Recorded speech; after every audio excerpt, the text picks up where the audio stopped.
This is Punk Rock and Politics, and today is January 23rd, 2018, and this is episode number 52. Let's do this! These days are strange, it's true. I would bomb the shit out of them. If you think that punk rock doesn't mix with politics, you're wrong.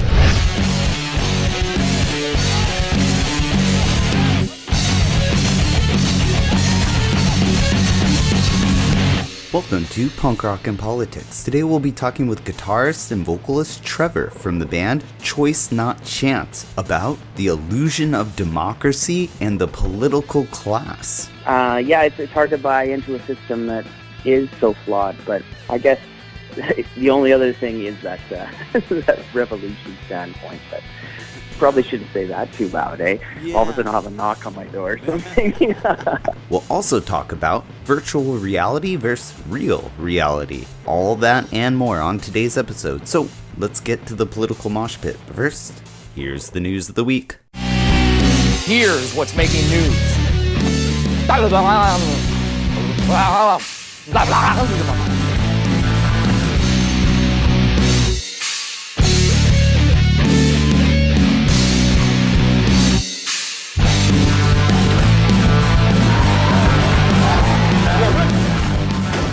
Government is shut down because the Senate Democrats wanted to include DACA, the Dreamers Bill, into the CR that would keep the government funded for 3 more months. And it's over. It only took 3 days for Senator Minority Leader Chuck Schumer to cave and pass the original CR, which will include funding for CHIP, the Children's Health Insurance Program, which provides health insurance to low-income children.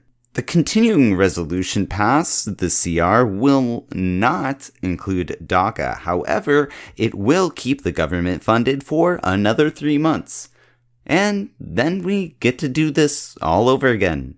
Isn't that great? As the Republicans try to make the military a political tool, here's Vice President Mike Pence on the military during the shutdown. We're going to demand that they reopen the government. In fact, we're not going to reopen negotiations on illegal immigration until they reopen the government and give you, our soldiers, and your families the benefits and wages you've earned. Just as each of you will do whatever it takes to defend our country, just know that President Trump and I will do whatever it takes to defend you and your families. That said, you can be confident. We're going to get this fixed. We're going to meet our obligations to you and your families, and we're going to make the strongest fighting force in the history of the world stronger still. So I urge you, on behalf of your Commander-in-Chief, set aside any distractions, mind your mission, take care of one another, and never doubt that every day, every operation, every decision that you make matters to your country more than you'll ever know. But apparently Pence didn't know, or he's just lying, because Senator Claire McCaskill tried to introduce a bill to pay the military during the shutdown, but Senator and confused turtle Mitch McConnell blocked it. Here's Senator McCaskill and the scared turtle. This shouldn't take very long, but I was most disappointed tonight when the President of the United States put out a statement that tried to divide us based on party when it came to support of our military. There is no such division. Everyone in this chamber knows it. And so as we have in other instances where we have had a shutdown, I remember in 2013 we did this right off the bat, I want to make sure that tonight we send a very clear signal that we don't want one moment to pass with there being any uncertainty of any soldier anywhere in the world that they will be paid for the valiant work they do on behalf of our national security. I ask unanimous consent that the Senate proceed to the immediate consideration of calendar number 36, H.R. 1301, that the amendment at the desk for continuing appropriations for pay and death benefits for members of the armed services be considered and agreed to, the bill as amended be considered read a third time and passed, and the motions to reconsider be considered made and laid upon the table with no intervening action or debate. Is there objection? Mr. President, reserving the right to object. We passed similar legislation during the government shutdown back in 2013. My hope is that we can restore funding for the entire government before this becomes necessary. I'm going to object for tonight, but we'll discuss again tomorrow. Therefore, I object. Objection is heard. So I just can't tell. Who's using the military as a political tool now?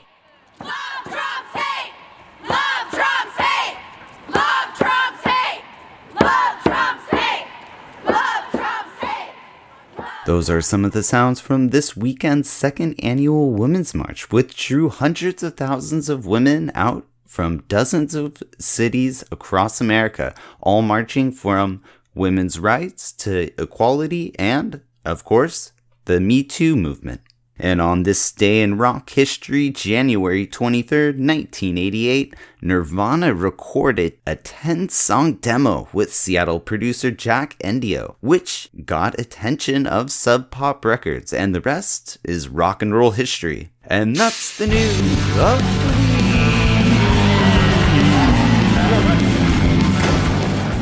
What is up, my fellow political junkies? And on today's episode of the Punk Rock and Politics podcast, we'll be featuring Choice Not Chance. Choice Not Chance is an Alberta-based band, and yes, that is in Canada. Choice Not Chance has a classic rock sound with an aggressive in-your-face vocals and lyrics, on top of complex guitar solos with some pretty badass drum fills pulling it all together. Choice Not Chance isn't overly political, but they do have underlying lyrics that pertain to religion and among other topics. And this delicate approach to heavy topics works well with their bass-driven rhythmic sound. And I was lucky enough to talk with the vocalist and guitarist Trevor. But before we get to the interview, let's check out one of their songs. Here's Prototype by Choice Not Chance. You were born with a silver spoon in hand, gold in your pockets, lined with land. I was born with a God's own prototypes, too weird to live, too rare to die.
Fine.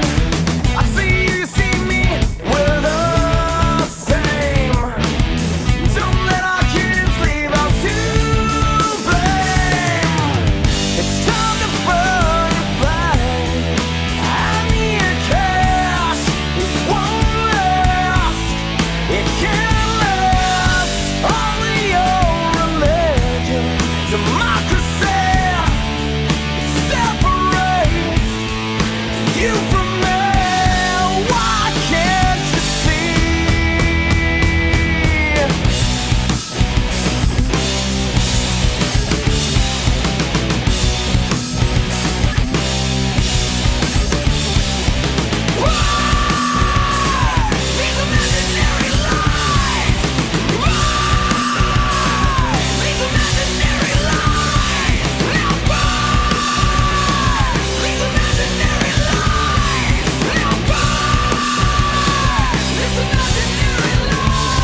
Prototype by Choice Not Chance. And I have Trevor, the guitarist and vocalist from the band, here on the Punk Rock and Politics podcast. What's up, Trevor?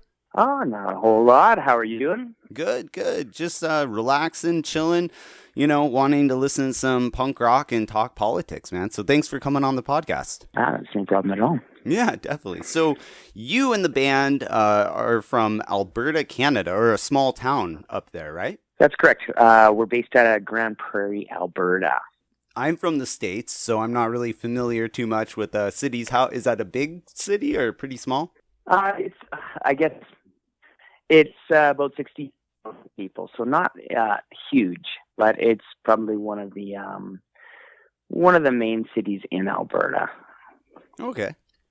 So and then before we get going, what's the other guys in the band? I'll give them a quick shout out. Well, you've got Cole Beadle, who plays the bass, Cody Parada, who plays the lead guitar, and of course Matt Vincent, who plays the drums. Cool. Awesome. Well, yeah, big shout out to everyone in there because, the team of the band makes it up. So speaking of the band in Alberta, Canada, how is the music scene out there? It's not too bad. I mean, I think there's a few bands in Grand Prairie. We just had a big show together on the 23rd, and there was about 5 of us that all got together and put on a large performance. But the genres are sparse. It's more of a country music, folk rock type of area. So for a band like us to come out, there's not a lot of us out there. You guys are a little bit more aggressive than the average band out there, I suppose. Yeah, I mean, and in some respects, it's worked in our favor because when larger bands come into town and they are rock bands, we have that opportunity to open up for them. So cool. Yeah, that always works out. And yeah, people always want to change, so they might want to go see that. Or, geez, if there's nothing else to see, you guys, like you said, any touring band, you're on the bill. So that's pretty awesome. That's right. Yeah. Cool. Well, let's get into one of the music, one more song, and then we can get into the political mosh pit. So here we go. Here's a song that you were surprised that I picked, but I really dig this song. Here's The Come Down by Choice Not Chance.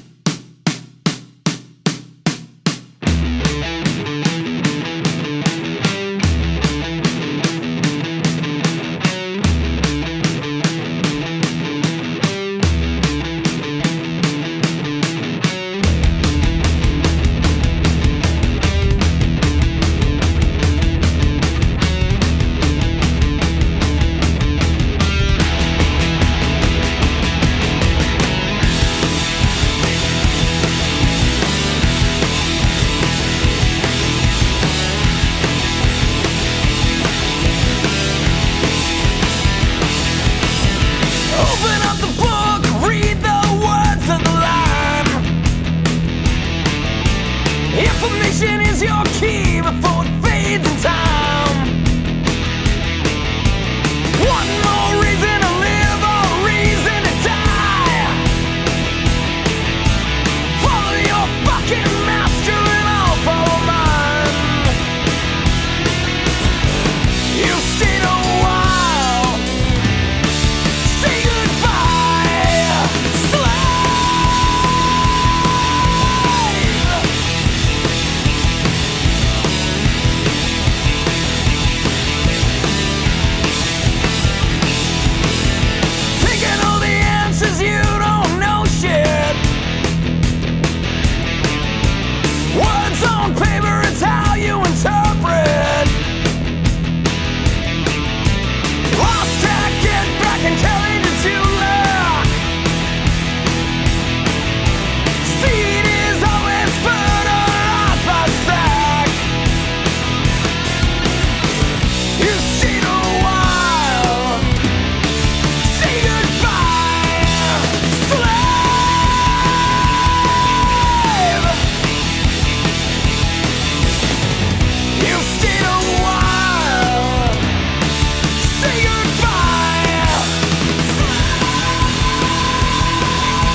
fucking pure.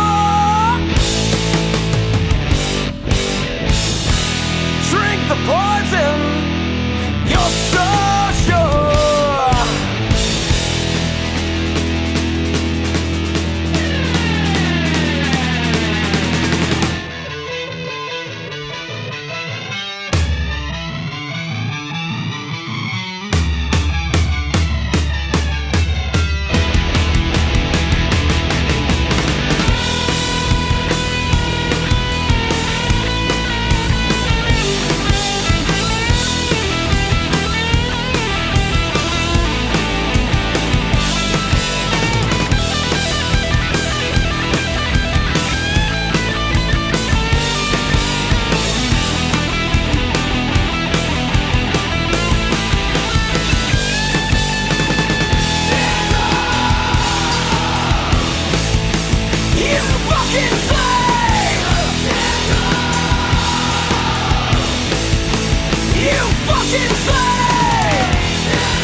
That was The Come Down by Choice Not Chance, and you were a little surprised that I picked that song. Why was that?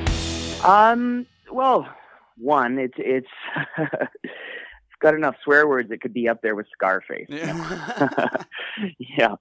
And we always felt that a lot of people were going to stray away from the song. Everybody seems to really, really like it, though. But there are some. It's a touchy subject, what it's about. So, yeah, I mean, I know when I talk about the meaning of the song, I know people usually tend to understand and then agree with me. But before, anybody who looks into it tends to get a little angry if they are of a religious background.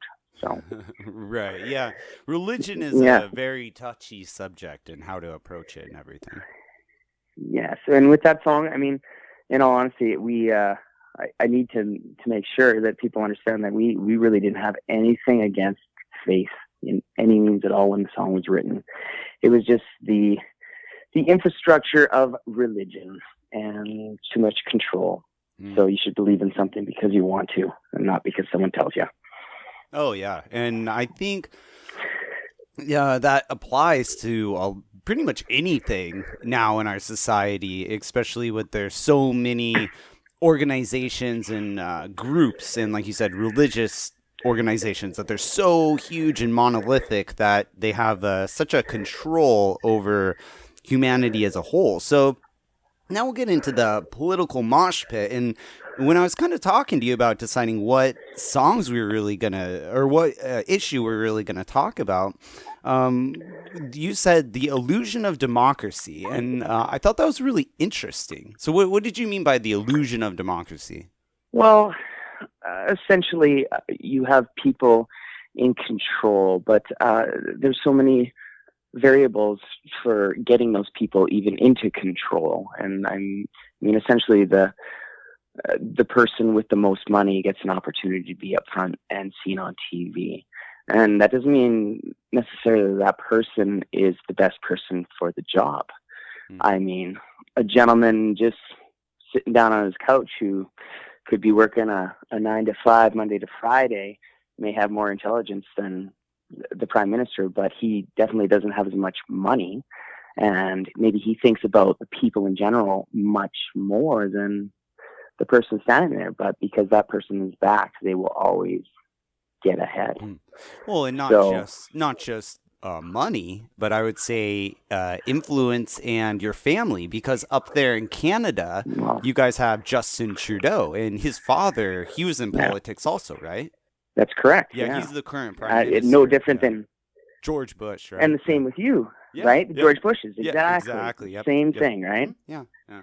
But out there, it's kind of interesting, though, because out there, Justin Trudeau, it's very, people down here in America, they kind of pine for Justin Trudeau. They're like, oh, look how well-spoken and charismatic and great he is compared to evil Trump. And it's, he doesn't seem like anything he seems like a total normal corporatist politician, nothing new. So why are people down here in America so kind of excited for him? That doesn't make sense. I think it's essentially the look. I mean, when you look at our society, we watch TV all the time, and Justin Trudeau, he looks the part. He's this good-looking young man who's about the people and the young people, right? And he just captivates them. So he's a great actor. So great actor. And nailed that. Yeah. So, I don't know. For me, it is essentially an illusion. And after I actually talked to you, I was looking for a way to sort of capture what I was trying to say. Mm-hmm. And it's funny because the guy who wrote it is actually one of the most famous United States presidents. And I think he captured, like when you actually get that role, he captured it best. And I read this quote and I couldn't believe it because I'd never seen it before. But it was, the problem of power is how to achieve its responsible use rather than its irresponsible and indulgent use. Of how to get men of power to live for the public rather than off the public. And it was John F. Kennedy. And oh wow. Kennedy the one man who gets assassinated like that, right? And obviously he was onto something. Yeah. And unfortunately, when you give these people that much power, they forget about people. So it's hard to get behind any political structure unless they were really after helping us. So. Wow. Yeah, that's a really good quote.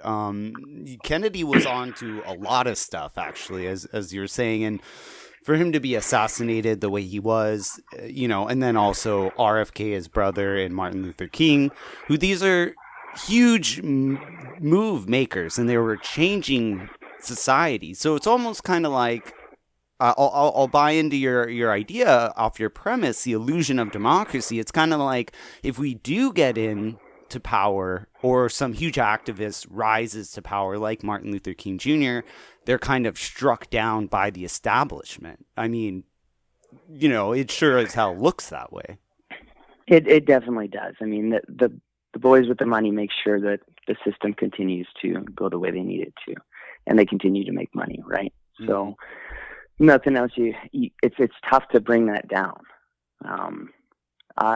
For me, I try to make sure that I think about every other person and not so much think about myself. And I think that's the biggest issue with the society, and obviously buying into politics, is you become selfish and you only think about you and your well-being. When we maybe stop and start thinking about everybody's well-being, we wouldn't necessarily need, I guess, that you'd be able to step away from it. And I mean, not by no means am I a socialist or when you start getting into that. But I mean, I read a biography on Che Guevara, and he was good for quoting, but he lived by what he said.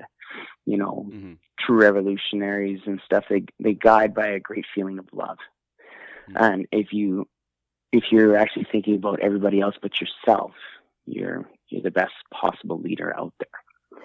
Right. So. Yeah, and that's kind of shows a lot about Trump right now in his tweeting. And it's kind of the exact when you're reading that quote, I was like, oh my God, this is like the exact opposite of his mentality right now in office, which is kind of mind-blowing.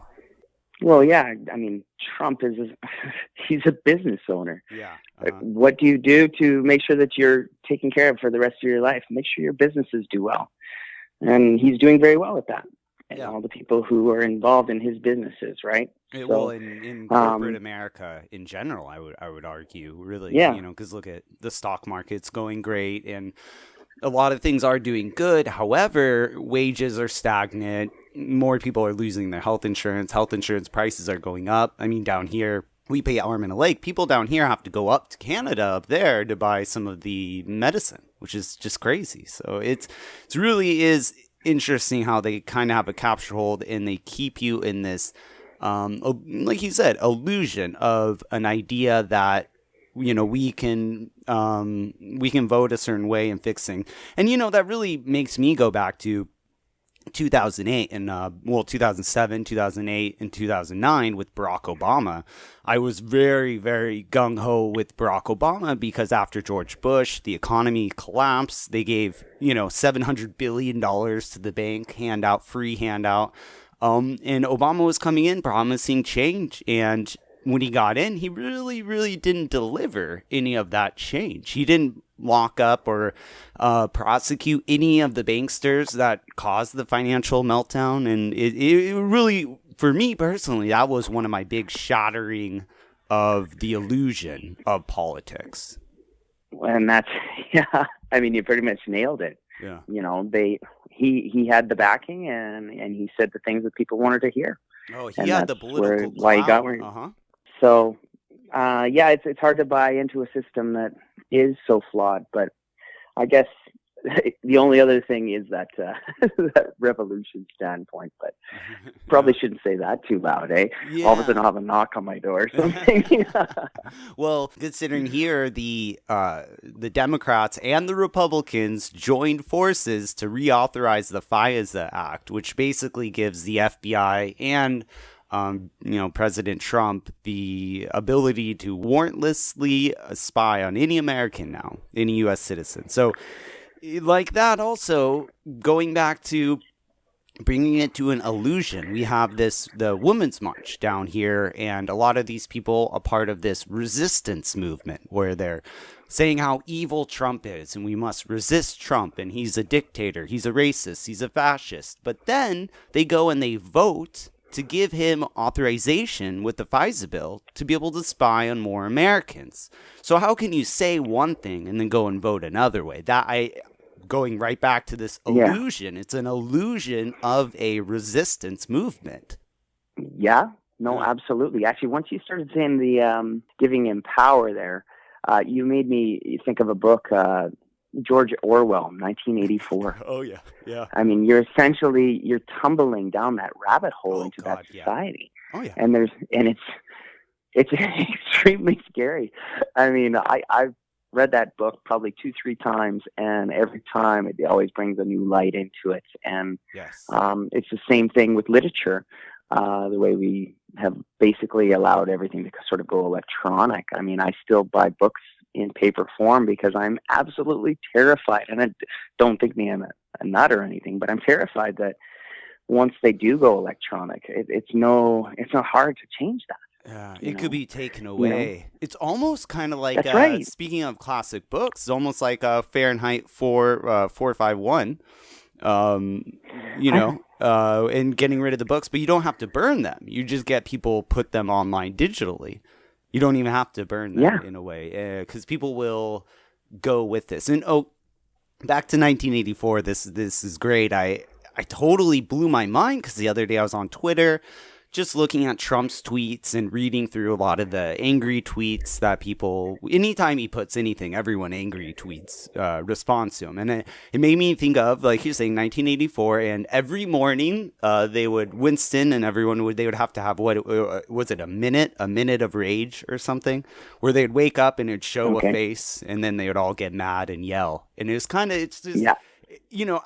back in the day, I was like, oh, that is Osama bin Laden. But now it's like, holy shit, like our minute of rage is directed at the president with this digital mob every day. And it's just like you said, it's just like 1984. It's mind-blowing. It is. It really, really is, And the fact, like you're saying, they've passed the bill on being able to spy on everybody. And essentially they can. Mm-hmm. I mean, even the device I'm talking on right now, somebody has access to that, and they can hear exactly what I'm saying if they wanted to. which is, it's a little scary. It is a little scary. Privacy is not a word that exists anymore. And I wonder if it goes to either people believe, once again, they believe that they have privacy, so it's an illusion of privacy. I'm keeping going back to that. Or some people, I think the younger millennials, they just don't care, really, or they don't understand what's the point of privacy, because their whole life has been on the internet, and they have Snapchat and just everything that you can bring anyone into your life or go into anyone else's life at any point. So it's almost kind of like privacy is a barrier to connect to other people. Yeah. That's how this younger generation kind of sees it, I feel like, that's kind of terrifying, because there's something to be said about having your own thoughts in your brain that no one else can hear, and just thinking and meditating and thinking about crazy ideas without being judged. Without being judged. And yeah, I completely agree. Yeah, because you develop your theories and things you believe in. Yes. And now you're being told exactly what to believe in, and it's pumped into you, and you do. Mm-hmm. So, yeah, it's a scary world that it's turning into. And yeah, and a lot of one thing I do get from some of my libertarian friends, because that's one thing I do pride myself here on this podcast, is anyone's welcome on, and I always like talking with people, because like you said, I can refine my ideas and everything by talking to different people who have different political views. But one of the things is the right, and they do kind of have a good point, is that the right, if you just engage with the right or talk with the right or talk about one of the rights, the movements currently, political right that is, you really get a pushback from the left. And you see that, they're trying to shut down a lot of the rights. If they go and do a convention, or they want to go and do some speaking movement, the left goes and kind of shuts them down, which it's kind of scary, because we're not having this political dialogue. And that's why I always like having people on here and talking any ideas, because it's always important about talking about our ideas, and then maybe we can refine, like you were saying, and, evolve, I suppose. Because that's the point of being human, man, is evolving and growing. Yes, absolutely. Trying to figure out ways to break down the systems that essentially don't work. And yeah, no, I totally agree. I am constantly, even obviously with music, I get to say what I want to say. Yeah. But even in life, I mean, obviously I have a job because I'm not off touring across the world yet. And, even in my everyday life, I try and figure out a different way to try and make the world a better place. And hopefully, if every individual could maybe go down that road, they may wake up happier every single day. I mean, we can talk about a lot of things, but obviously our change comes from a bit of action too. Yeah. So, yeah, I totally agree. Yeah. And it's kind of like the small things. And you're saying local things. Yeah. In your individual. I will give you a great example. Yeah, please do. Sorry. For my job, I'm involved in the food industry. Mm-hmm. And I was sort of inspired by a place in Vancouver. They put together all the restaurants, and there's so much food waste down there that they decided to use it for the homeless. And that's what they did. They took all the stuff left, sent it to the kitchens, and they would reuse it and feed the homeless, so that nothing went to waste. And so I took that idea and I took it into my industry, and I was able to have it passed that they would allow us to donate all this food that we couldn't use or sell, and donate to the food bank. And the food bank would then, anything that wasn't edible or able to be reused, they sent it out to farmers that could use it for the animals that were, part of these organic, and nothing going to waste, and every person helping someone out. Mm-hmm. And it's a good feeling to be able to do something even on a small scale like that. Maybe I'm only in this little tiny Parkland County in Alberta, but I'm helping out 1,000 families, and I'm helping out 20 farmers Yeah. But that's a step in the right direction. Yeah, and who knows, one of the employees or someone passing through, they may hear about this just like you did, and then they'll go to their community and start doing it themselves. So you don't even know the longer, bigger effects. You're just seeing the small ripples that you're creating. That's going to affect way more people than just directly. So that's awesome. Yeah. That's really cool. So. Yeah. Yeah, it's that pay it forward type thing, you know, right? Like, I mean, I didn't have anybody do that for me, but it certainly makes me feel better and sleep at night trying to do something, and always every single day trying to figure out a way to help people around me. Yeah. I know I've mentioned this guy before, but on the podcast here, but he's a political activist. His name is Rob Greenfield.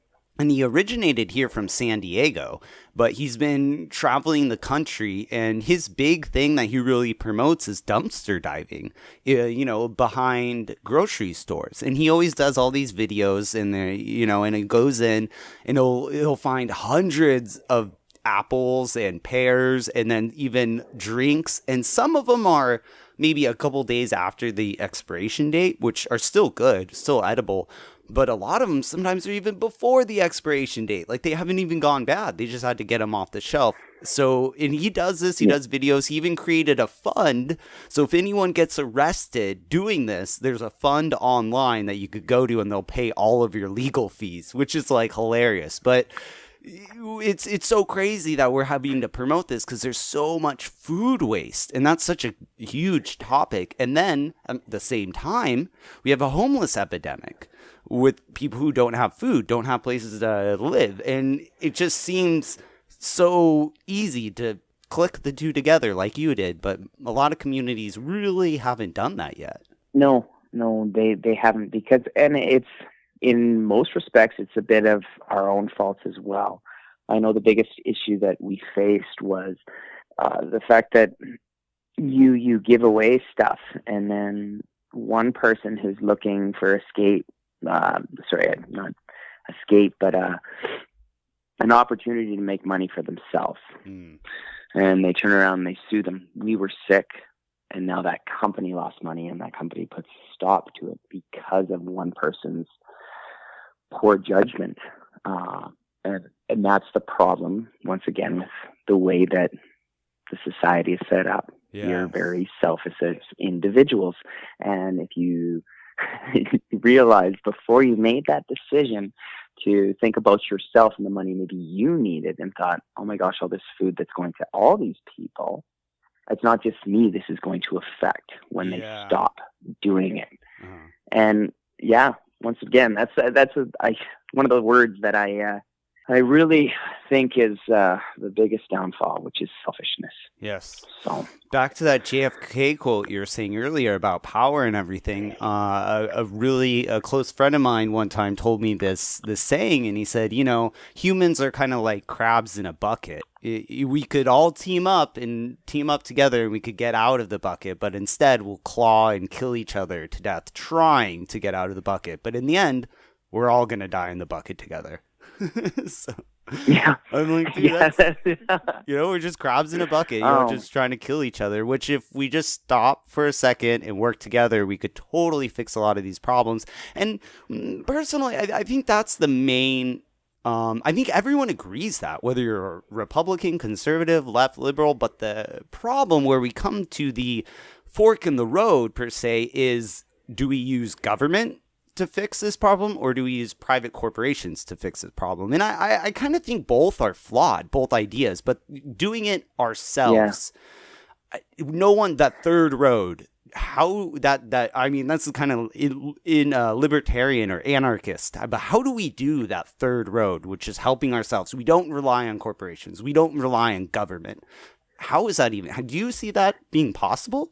And that's a tough way to go. Yeah. I mean, but the biggest thing is, if you find this going yourself, I mean, I think, unfortunately, you do need a leader, because a lot of society will never make the choice to do something.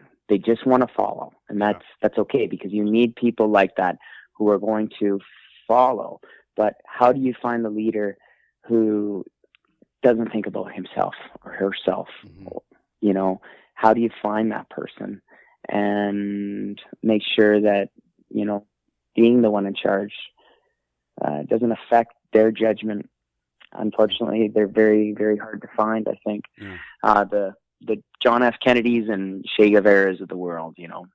And most of them are probably fed up with everything and just like, oh my gosh, no. Or now, like, again, what we were talking about, the FISA law. Now, maybe the next quote-unquote JFK out there, maybe they have a sex tape on him, and so he can't run for politics. Or, you know, maybe they have some lewd comments he made in some message board, you know, or a phone conversation.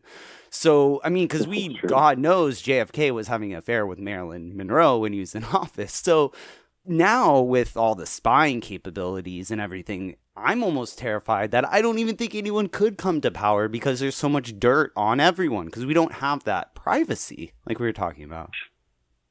Right. I know I think our generation, I would probably, as bad as it sounds, if that person was just a good leader, I would probably be okay with them being a human being. It would mean they were a human being, you know. Nobody is perfect. I think it's Robin Sharma made a quote, and it was, humans are perfectly imperfect.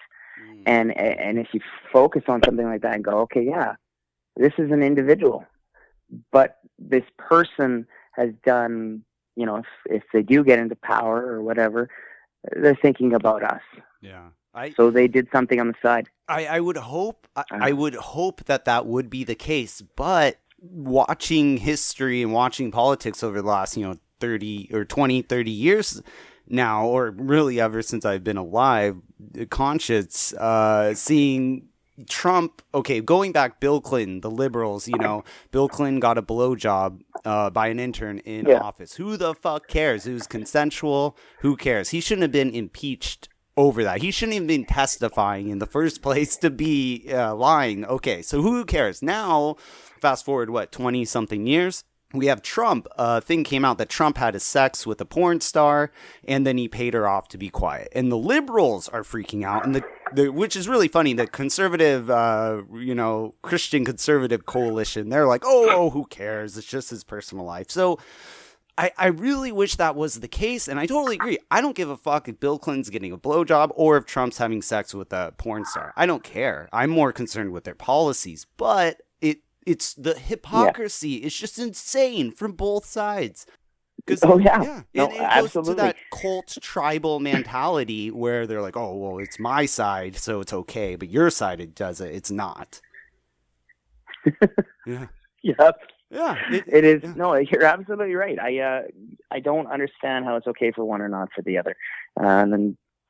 So I think going back to that, trying to elect someone, even though if they have the purest, hope in their heart for someone, people are still going to try to find some dirt on them. And then people will be like, oh, well, I can't stand that. That's not appropriate. Or, just because they use that issue as a deflecting mechanism to be able to say, well, I don't support that person and their policies. I just don't support their character. Kind of going right back to Justin Trudeau. Who gives a fuck what his policies are? He looks cool and he tweets, That's right. Yeah, that's it. Oh, yeah. I mean, soon we're gonna have, it'll be memes. That'll be, this meme this meme brought to you by the XYZ campaign. Totally. Yeah. No, absolutely. Yeah. That is correct. Maybe the only solution is we need to give all power to the AI overlords, and they will dictate what's best by the algorithms in the computers. Well, we all know what happens to that. We've both seen The Matrix. And the Terminator. I don't want to be a battery, right? Yeah. Well, hey, if we keep going down our current road, I think people will voluntarily become batteries in order to live in a virtual world or so, Because as long as they'll want that illusion of something better. if I'm going to live in one, I might as well not be awake when I'm doing it. Is that what you're? Yeah. Well, okay. Well, let's kind of go off on a little techno future babble here a little bit. But no, if theoretically, let's say with technology, AI and augmented reality, virtual reality is getting very, very good quick. And if you look at the history of video games going back to regular Nintendo all the way up to now, like PS4, it's crazy. So if you apply that same graph or the same exponential, video gaming capabilities that's going to be growing, VR is going to be very, very realistic and quite fun and amazing in 5-10 years. So if VR can be more entertaining, more just better in every aspect than your real life and feel just like real, why would VR not be more appealing than living in your actual life? I disagree with that, though. I don't think anything I don't think anything can beat real life. There's something about the exhilaration about doing anything in your life and accomplishing it. And I think, climbing a mountain, or finding a hidden waterfall somewhere, making love in the ocean in the middle of the night. These are things that can't be beat and once you experience it. But the problem is people are lazy. Yes. No one wants to go do that anymore. They just want it given to you. It's all about convenience. And because all these things are being happen, and it makes people simple-minded and able to have this, I seen something on an AI female bot. This is for the lonely men at home that are on their computer. Yes, that's a huge growing industry. Yeah. Uh-huh. Yes, and what is that for? To simply keep these people at home so they never leave? I mean, that's pretty much it. Yeah, but I don't think I know myself. I couldn't, and I think if you gave people back, the enjoyment of actually having an experience. And if they could see that and feel it, I would hope it would beat it. But I mean, like I said, that's work. Yeah. And anything worth having in this life is supposed to be hard, right?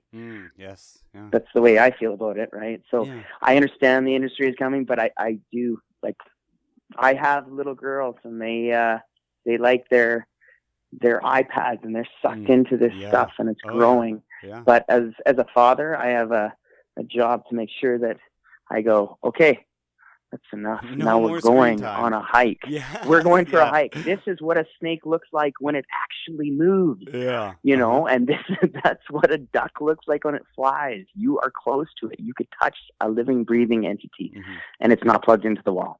Just remember that, Yeah. Oh, yeah. So, and I think I was just reading an article on this just a few hours ago. It said Instagram is hurting tourism industry.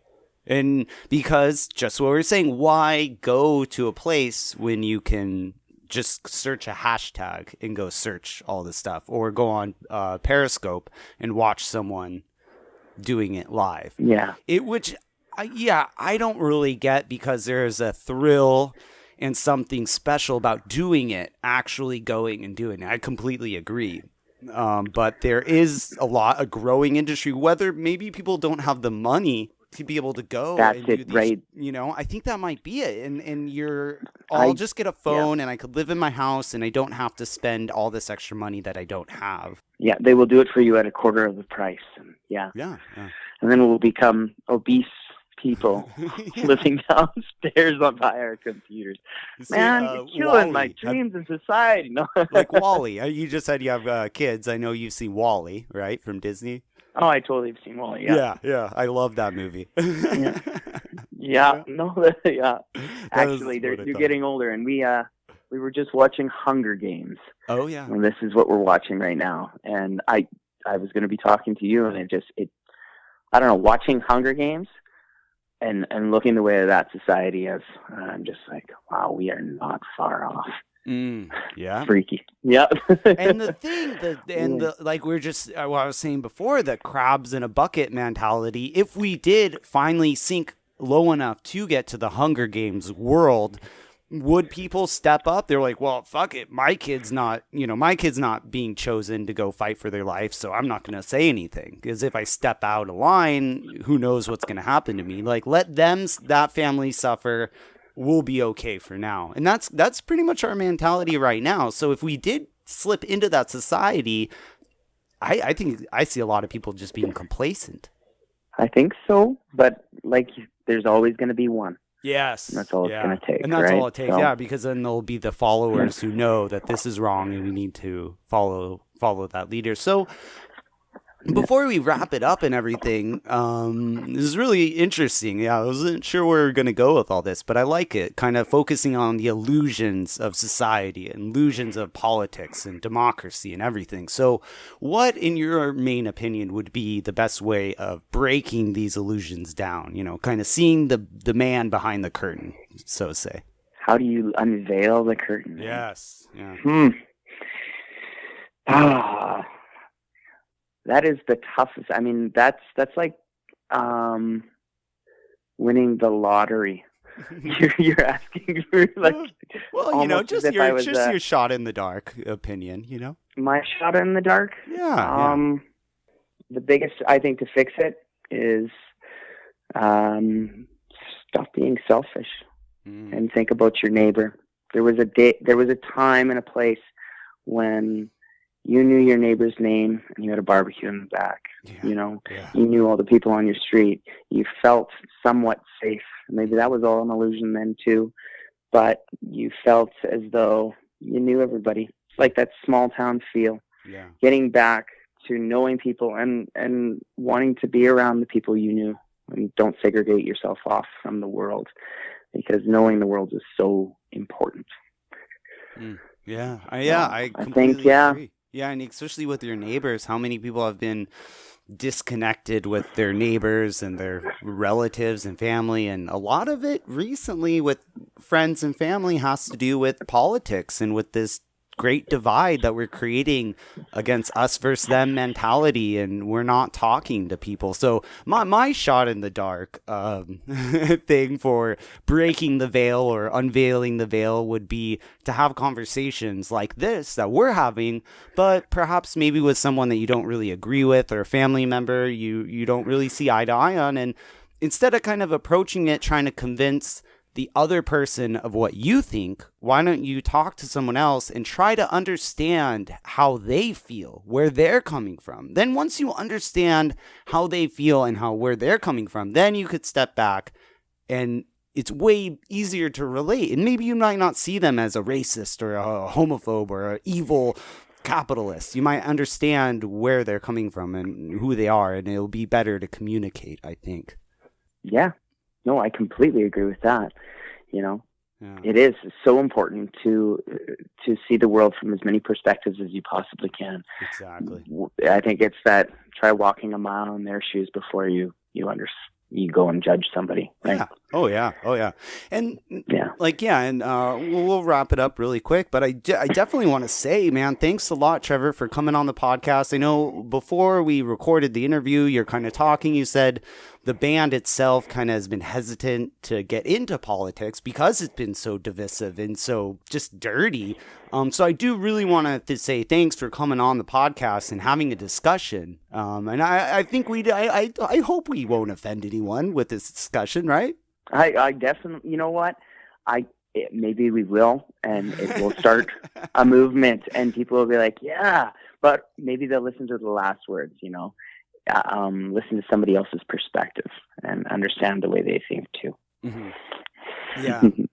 Yeah. But I've enjoyed it a lot, so thank you very much. Definitely, yeah. I always try to end on a positive note because I'm always about railing against the system, and that's that revolutionist in me and everything. So I'm always glad the band members and the musicians who always come on here, they always remind me, hey, it's locally, and it is locally. It's about your neighbors, local politicians, your job. Like you said, being able to change things at your job, which that's awesome, man. So congratulations, and thank you for what you're doing locally. Maybe someone hearing on the podcast, they might work in a bakery or in a an industry that throws away a lot of food daily, and they might contact a food bank and make this happen. So hopefully we can get on that. But before I let you go, can you tell everyone where's the best place to find Choice Not Chance's music online? Online, well, we are on iTunes and Spotify, pretty much every streaming site. We've got 2 releases, both EPs, so they're 4 songs each. You can also find some. We actually just released a video on YouTube. Oh, nice. It was for Stupidity of Man. So it's it just came out here just January 4th, I think. Oh, and yeah, we're about actually to be featured on a TV program with East Link. They're a TV channel here out in Canada. Oh, so, nice. Yeah. Cool. But pretty much any streaming site that's out there, yeah, we are on it. You're on it. Awesome. You're on it. And that's 4-song demo plus 4-song demo. Hold on. That's 4 plus 4. Carry the 1. The 8 songs total that you can go listen to, right? My mouth isn't that bad. So awesome. Well, hey, if you guys get any new music, or if you get on the TV show or doing a tour, definitely hit me up and let's get you back on the podcast, because there's a lot more of illusions and cool stuff we could talk to in the future, I'm sure. Yes, I will definitely take you up on that once we've got it all ready to go. Cool. Awesome. Well, hey, thanks so much, Trevor. And before I let you go, let's check out one more song by Choice Not Chance. Here's Silence Is Your Enemy by Choice Not Chance. Silence is your enemy. Time to find a way back to your knife. Silence is your enemy. Time to find a way back to the knife. The darkness swells in 7 hells, and all your bells whistles blow.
Thanks for checking out Punk Rock and Politics. If you enjoyed the show and the information brought to you, please subscribe and share the podcast. It helps us here at Punk Rock and Politics, but more importantly, it helps the featured bands gain exposure. Also, if you know any bands or musicians who would like to join the political mosh pit and have their music featured on the Punk Rock and Politics podcast, please email us at punkrockandpolitics@gmail.com. Thanks again, and we'll see you next time. And rock on, political junkies.